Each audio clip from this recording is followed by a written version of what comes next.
Tim Boyle gets the start on Black Friday as the Jets desperately need a win. Let's break it down today on Locked On Jets. You are Locked On Jets, your daily New York Jets podcast. Part of the Locked On Podcast Network, your team every day.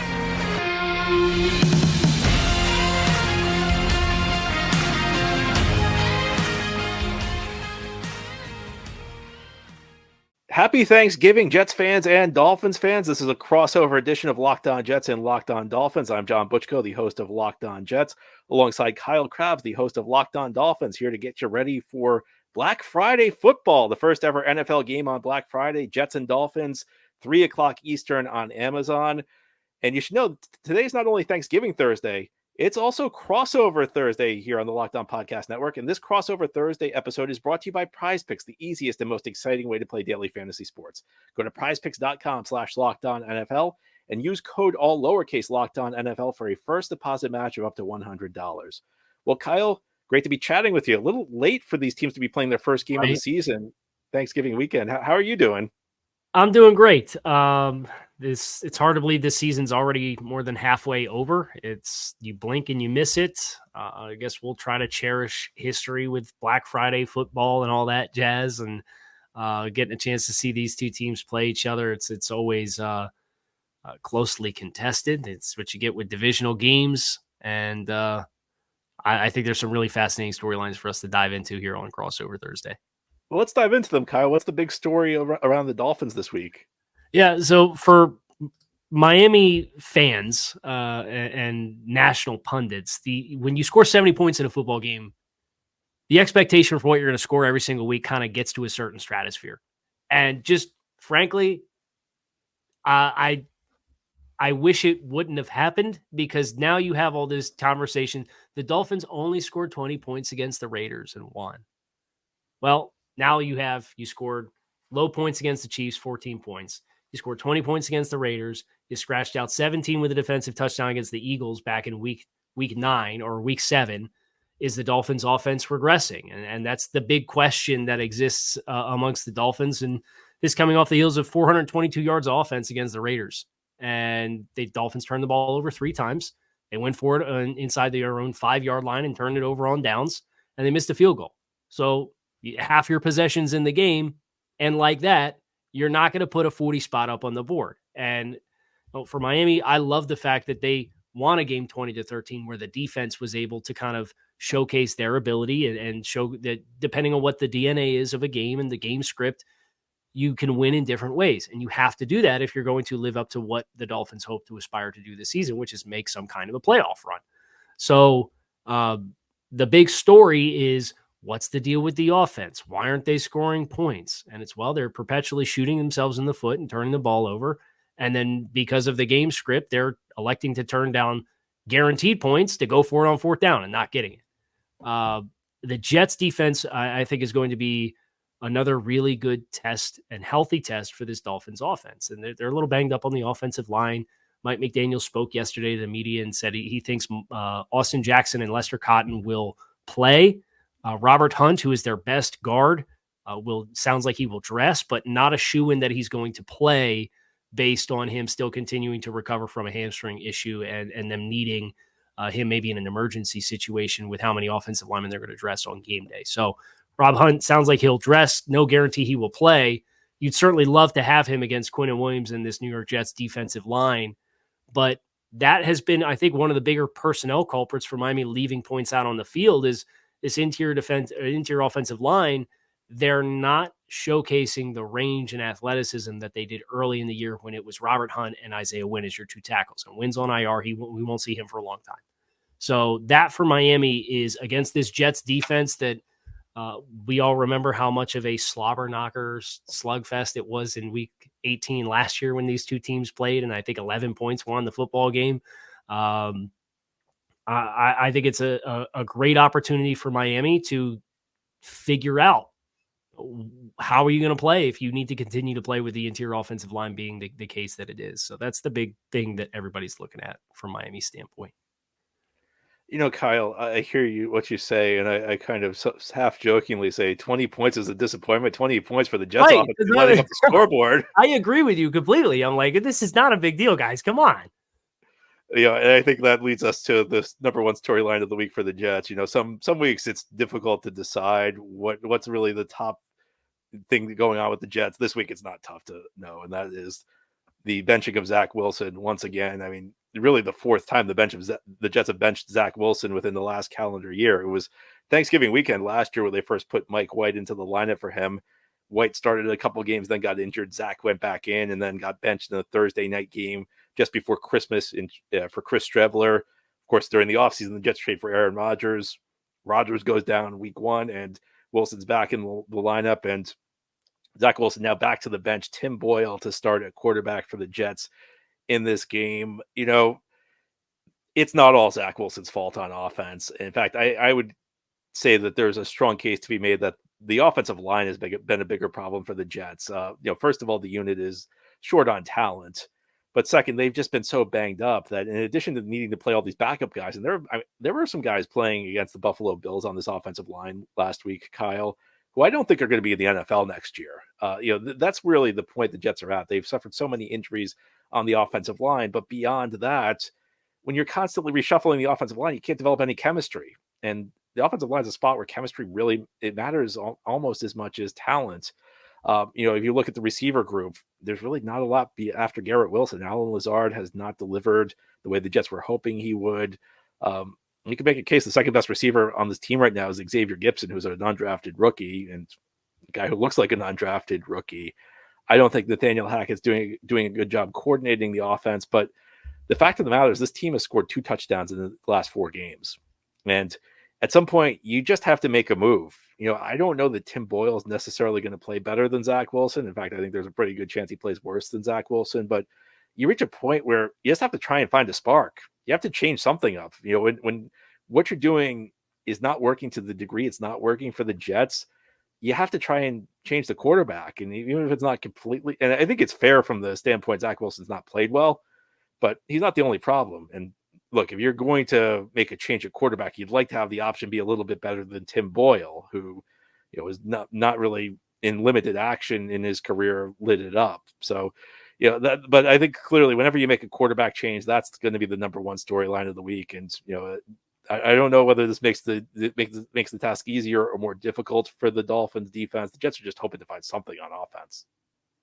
Yeah. And I think anytime there's the element of change with something new that you have to prepare for too, especially on a short week, I'm sure there are challenges for Boyle getting prepped on a short week to start. But at the same time, from Miami's perspective, Boyle's been around the league, but does not have a lot of reps. Obviously, you got a little bit of time last week at the end of the game, but there's kind of the element of the unknown that can be the ultimate wild card in a game like this. And I think, to the extent we have data on Boyle, we can tell that he likes to get the ball out quickly. And given the state of the Jets offensive line, I mean, we're here recording this episode. We're not that far before kickoff. I mean, we're a couple days before kickoff. I don't even know what the Jets offensive line is going to look like on Friday. Mm-hmm. Mekhi Becton left the game on Sunday against the Bills with an injury.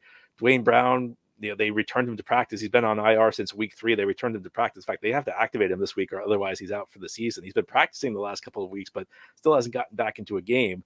And, neither of them have really been all that great this year, but it's very possible that this Jets starting tackles would be Carter Warren, who's a day 3 rookie, and then Max Mitchell, who's not played that well. He's a second-year guy out of Louisiana Lafayette. So in this situation, you need a quarterback who can release the ball quickly. And I think one of Zach Wilson's issues is sometimes he stares down his reads. Sometimes he's not as quick processing as he needs to be. So from that standpoint, maybe it's a good thing for the Jets. The question with Boyle is that, if you saw him against Buffalo and, without a full week to prepare, in fairness, he was thrown right into that game. He was getting the ball out quickly. It wasn't always clear that he was getting the ball out quickly to the right guy. Yeah. And I think from a matchups perspective, Miami has some matchups where they'll look to be opportunistic from the pass rush, and obviously their secondary DNA's changed in the last month. But then when Miami has the ball, there's probably the hallmark matchup of the corners for New York and the wide receivers of Miami, and lots of different lenses that we could put this game through for sure, which is one of the reasons why I'm looking forward to it. You're absolutely right, Kyle. And as we continue on this special crossover Thursday Thanksgiving edition of Locked On Jets and Locked On Dolphins, we're going to get to some of those key matchups Kyle mentioned.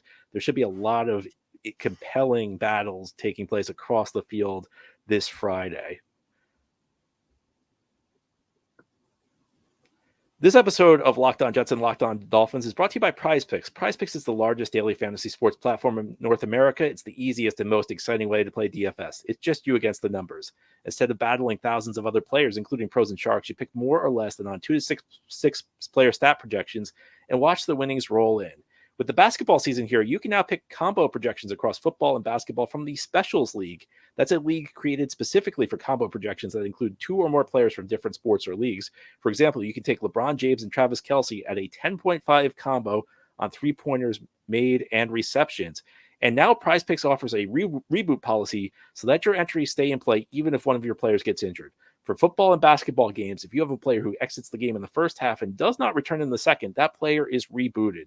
PrizePicks is the only daily fantasy sports platform with this injury insurance policy. Go to prizepicks.com/LockedOnNFL and use code LockedOnNFL for a first deposit match of up to $100. Again, go to prizepicks.com/LockedOnNFL and use code LockedOnNFL. It's all one word with no space, LOCKEDON NFL for a first deposit match of up to $100.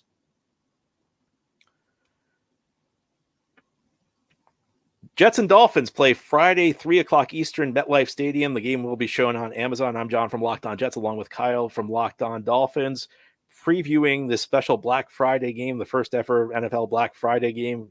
NFL makes that sound like a big deal. I don't know how significant it really is.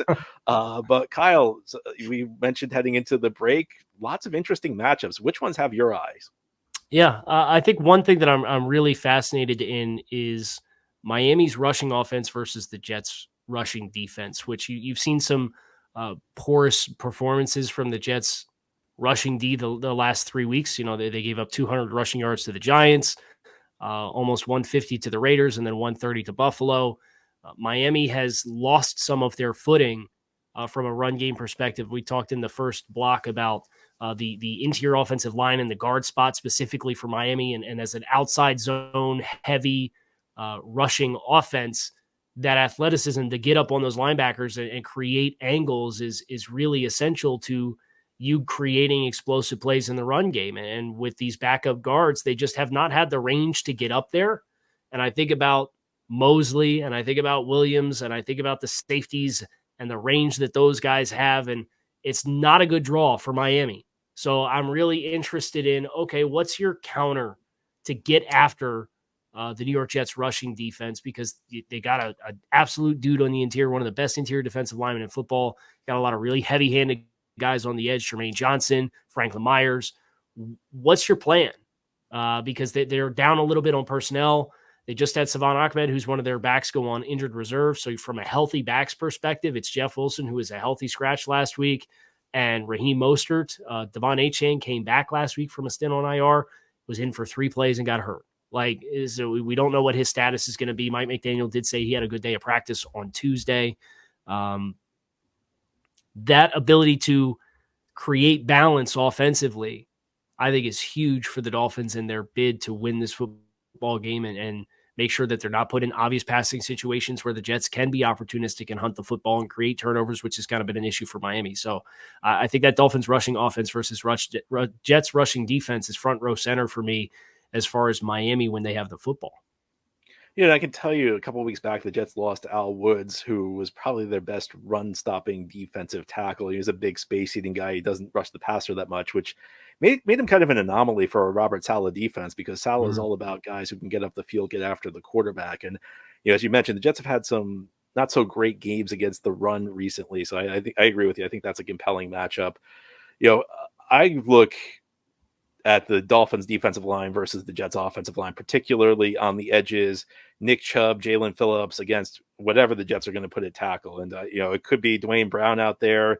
Jets have made some noise. Maybe Mekhi Becton will be back. He suffered an ankle injury. They don't think it sounds that severe, but the Jets told us that two years ago when he suffered a knee injury the first week against Carolina and he was out for the year. Now, maybe an ankle injury is not going to keep him out for the year, but The Jets could be looking at a game where they're playing Carter Warren and Max Mitchell at the 2 tackle spots. I really don't like that matchup, especially when you're breaking in a new quarterback. But even if Dwayne Brown's back in the lineup, you don't really know what you're getting out of him. He really struggled the first couple weeks of the season. I mean, Dwayne Brown's had a phenomenal career, perennial Pro Bowler in his time with the Houston Texans and the Seattle Seahawks, but he's 38 years old, and I felt like it was a bit of a questionable move to go into the season with him as your starting left tackle. And he got injured, which, you can't blame him for, but he really struggled the first 2 weeks of the season. And, I think they've been trying to shake the rust off. As I mentioned, they brought him back to practice a few weeks ago. And one thing to know about Brown heading into the season, he was coming off a rotator cuff injury, and the Jets really did not give him any reps in training camp or the preseason. I think maybe they're trying to avoid the same mistake by working him back into practice, but you still don't know exactly what you're getting. It's a 38-year-old guy coming off a serious injury. Yeah, and that pass rush has really come alive for Miami the last couple weeks, and with the return of Jalen Ramsey at corner, what you've ended up seeing is the quarterbacks are prompted to hold the ball just a half step longer. And Miami, in the early portions of the season, they were tops in the league in quarterback hits, but they weren't necessarily converting for sacks. We had Jalen Phillips that missed 3.5 games. His 5 sacks in the last 4 weeks, or last 4 games. He's really come on as the player who was supposed to be kind of the hallmark pass rusher for that group. So Phillips finding his footing and had 2 sacks last week against the Raiders is kind of inopportune timing for the Jets. But I think one thing that I can't help but feel like the Jets are going to have in their favor in this game is the offenses or the defenses that have had success in really handcuffing so much of Miami's explosiveness when they're passing the football. It's the corners that can really play physical and play in your face, and you trust them to do it. And you think about Tyreek Hill and the draw that he had with L'Jarius Sneed, the draw that he had with Darius Slay, the draw that he had with Tre'Davious White in the loss that Miami took in that game. Sauce Gardner and DJ Reed, both those guys, obviously different body types, but they can both do it. And for Miami's perspective, they run so much of their volume through Tyreek Hill. We keep waiting for the big breakout Jalen Waddle game. He had 120 yards against the Patriots in week 8, but some of that came on a coverage bust at the very end of the game that Waddle walked into the end zone for the game-sealing touchdown. So how much are they committed to being balanced with their targets? How much are they going to feed Tyreek Hill? What coverage assignment is Tyreek Hill going to get? How are the Jets going to choose to play it? Like, that is another one of those matchups that I think Miami's going to have to be really careful with and selective with. But Tua Tagovailoa, when he was asked this week, he had his media availability. He said, if I can confirm I get one-on-one on those guys, I'm going to bet on my guys to win.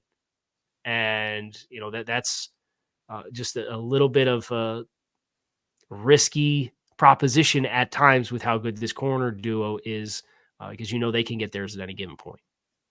If I had no rooting interest in the game, that might be the matchup that compelled me the most. It would be Tyreek Hill and Jalen Waddle against these Jets corners. I mean, I think that there's a case to be made that this could be the best receiver duo in the NFL versus the best corner duo in the NFL. You could make a case for a couple other groups, but it should be a tremendous matchup. And the other thing the Jets have in their favor there is, against most receivers, Sauce Gardner and DJ Reed could hold up one-on-one. You could leave them on an island. But this Jets defense seldom needs to leave them on an island because they can get to the quarterback. They have a pretty deep group of pass rushers.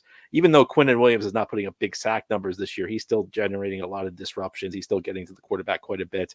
You have John Franklin Myers. You have 2 young guys who've really taken the next step this year in Bryce Huff and Jermaine Johnson. So the Jets have among the highest pressure rates in the league, but they couple that with among the lowest blitz rates in the league. So they can give their corners help, even though against a lot of opponents, they can hold up one-on-one.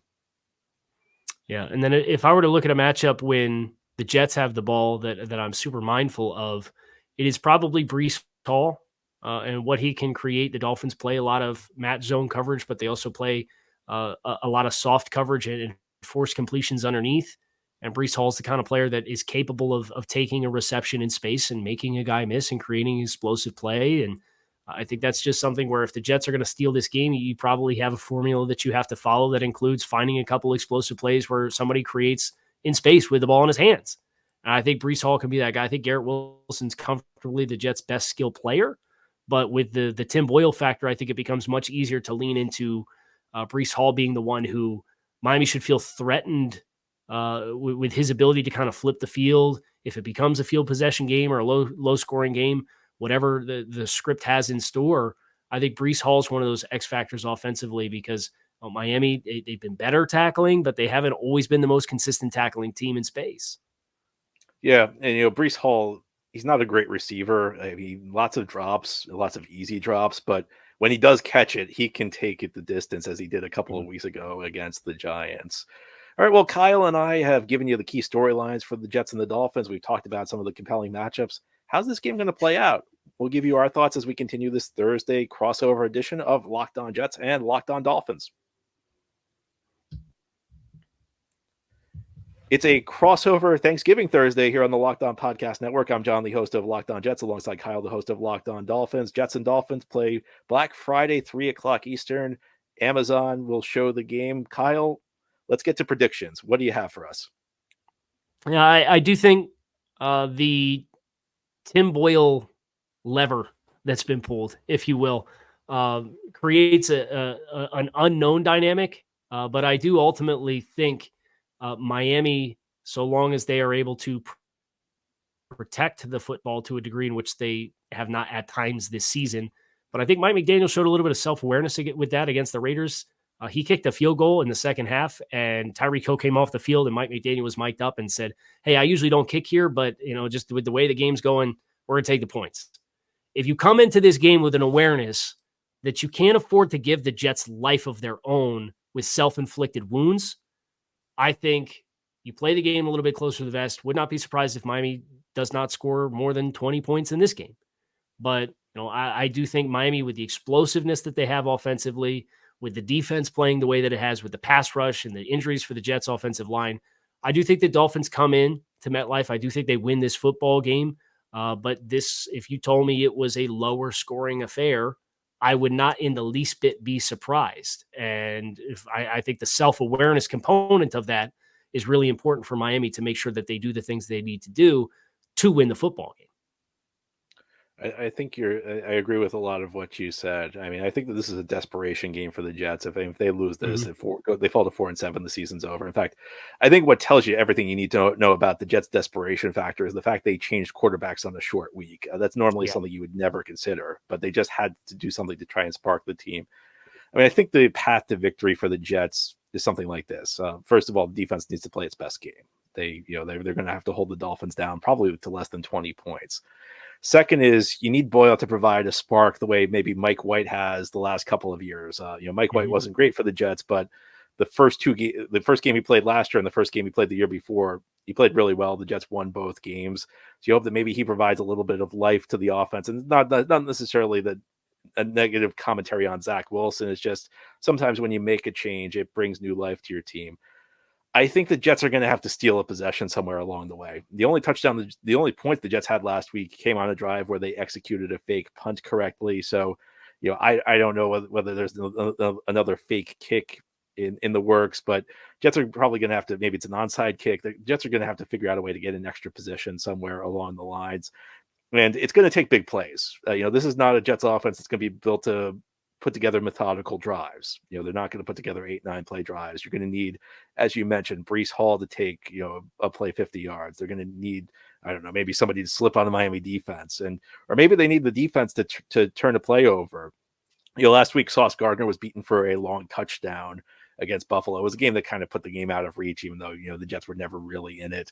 On that play, he kind of gambled. He went for an interception where I think, if he had played it more conservatively in a different spot of the game, he may have just played through the receiver's hands and tried to knock it down. But the Jets are at a point where they need their defense to produce big plays, either produce a short field or score themselves. So the Jets, they might need a turnover or two. They might need a non-offensive touchdown in this one. But what that tells me is that if these teams line up, the Dolphins are the better team. So I can't really pick the Jets in this one.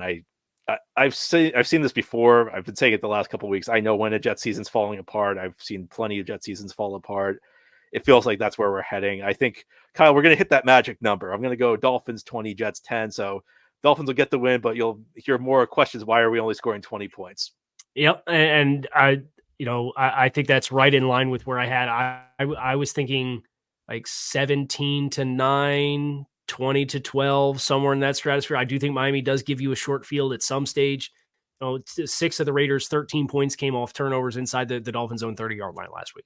So I think they've just done it too much to say that it's not going to happen at all in this week. And I think that paired with what the Jets defense is capable of doing makes this a game that if Dolphins fans think they're just going to come in here and cakewalk the Jets, I think they might be in for a little bit of a rude awakening, because as you said, there's a desperation level with New York where they understand what's at stake. They understand what 4-7 means, and losing another divisional game when you lost to the Patriots already this year and you split with the Bills this year. If you fall to 1-3 in the division at this stage of the game, it's going to be real difficult to climb out of. And obviously they're just trying to keep afloat before all of the speculative, and I'm surprised you made it 25 minutes without mentioning Aaron Rodgers' name, but here we are. The speculative Aaron Rodgers return that may or may not be coming, who knows? But the Jets need a win for that to happen. And I think the Dolphins will get a very spirited effort from New York. And I think this is going to be a slugfest. And we're assuming Tim Boyle's not like a secret superstar who's just been lurking on NFL rosters for years. Right. Yeah. It's just been stashed behind Aaron this entire time and could ball out. Nobody knew. Nobody realized it.